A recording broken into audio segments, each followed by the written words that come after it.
In the beginning of 2018, there was a ton of content creators out there posting valid information showing that there's over 100,000 people playing Black Ops 1.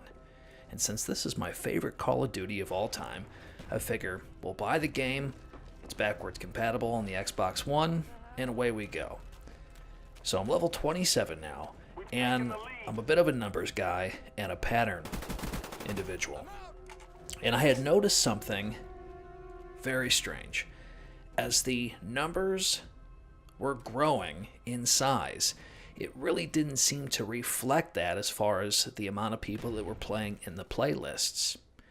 So I look back several years, finding that yes, this was something that was just sort of part of, Black Ops. Don't overlook it. Other people have dug in a little bit deeper and found out that there may be some shenanigans going on. But never mind that, I thought. I'm just going to keep enjoying the game. As I play this a couple of hours, a few times a week, I had noticed that I would come across the same individuals. And a lot of times I'll back out of a match, whether I got stomped or I just want to play with a different group of people. Maybe I had to get up and pee.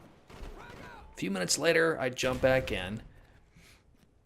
And then an hour down the road, there it is again, Sniper Douche 420. I just played with him an hour ago.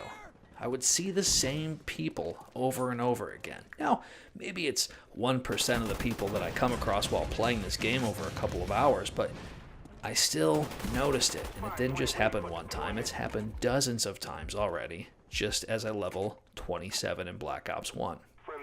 So take a look at this here. Now we're at the starting screen. It would appear that there is 163,000 players. Now, January 20th, there was 133,000 players. January 25th, there was 145,000 players. And now 5 days later, January 30th, they're saying there's 163,000 players. But it looks like to me, there's only about 40,000 people within the multiplayer, player versus player gameplay. So let's check out zombies now. Still stating there's 163,000 players online, but within the zombies community, we have about 20,000 people. So we have about 60,000 people. Where are these other 100,000 people coming from? You see, I've always had this thought that Activision treats its customers like a science experiment. And it's not just Activision, a lot of businesses do this, right? Facebook, all sorts of places, they want to advertise to you. They pull all these shenanigans out of their butt, and you're being stalked, you're being watched, conspiracy theorists, yada, yada, yada. Nonetheless, regarding Activision, I've always felt like they have done things just to see how we react. And this is one of these situations where if they could falsely pump these numbers up and make it look like the game is doing better than it actually is. Not that 60,000 people is anything to be ashamed of. That is phenomenal. It really is. But where are these extra 100,000 people coming from? We live in a world where perception is reality. In my opinion, it's why the iPhone is as popular as it is, Everybody's got one, so I'll just get one too, Everybody's playing Black Ops 1. Look, there's well over 100,000 people, and it's growing, right? Over the last 10 days, there's been a 30,000 player increase, and I purposefully play these games in the middle of the day on a Monday or a Tuesday, right? I mean, who's playing that? It's not like it's a Friday or a Saturday night where the numbers are going to be blown up just by default. So what if this is their way of building hype for Treyarch's next game? Or what if this is Activision's doing and they just want to see what happens when they pump some of these numbers up? Does it attract more people? That's the science experiment that I'm thinking they're performing here. Because over the last few iterations of Call of Duty, they have done away with the player count.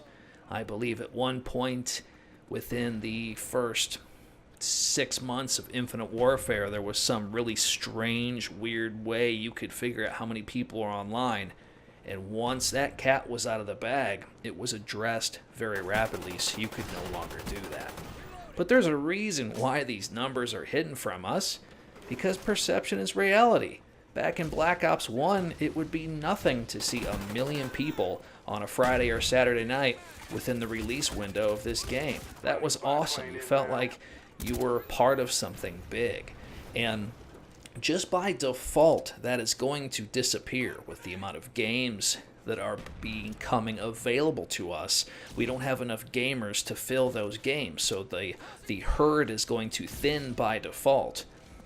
And as a result, the numbers are going to decrease. So what they've done is they have removed that, because perception is reality. Who's going to want to play a game that you can clearly see is bleeding out? All right, maybe you want to play that game still, and maybe I want to play that game still. Maybe neither one of us are bothered by it, but we would be the minority here. The majority see the ball rolling one way, and they jump on the bandwagon. New England is in the Super Bowl this year, and watch all the fans go crazy. You know, in my tri-state, we're going to have people that are rooting for them who were never New England fans before, but they've jumped on that bandwagon. They're a good team, so that's who we're rooting for. This is just how the majority work as a whole, all right? Maybe not the individual themselves, but when groups of people see the numbers go down, they bounce. When they see them go up, they join on the fun. Me, I would prefer a lot more honesty, maybe a little bit of integrity. Haha, I chuckle. These are video game companies after all, right? We are in a day and age right now where it seems to be pretty easy to find out what kind of shenanigans Bungie is pulling, right? Or what kind of crap DICE is trying to cram down our throats with their latest Battlefront 2 game. Why isn't anybody jumping on this? Maybe because it's not really as popular as it would seem. Maybe because there's really not 163,000 people playing this game, but just 40,000 people in multiplayer, and those people are just happy to be there again. They don't have a large pool of individuals that are playing Destiny and Battlefront. Think about that.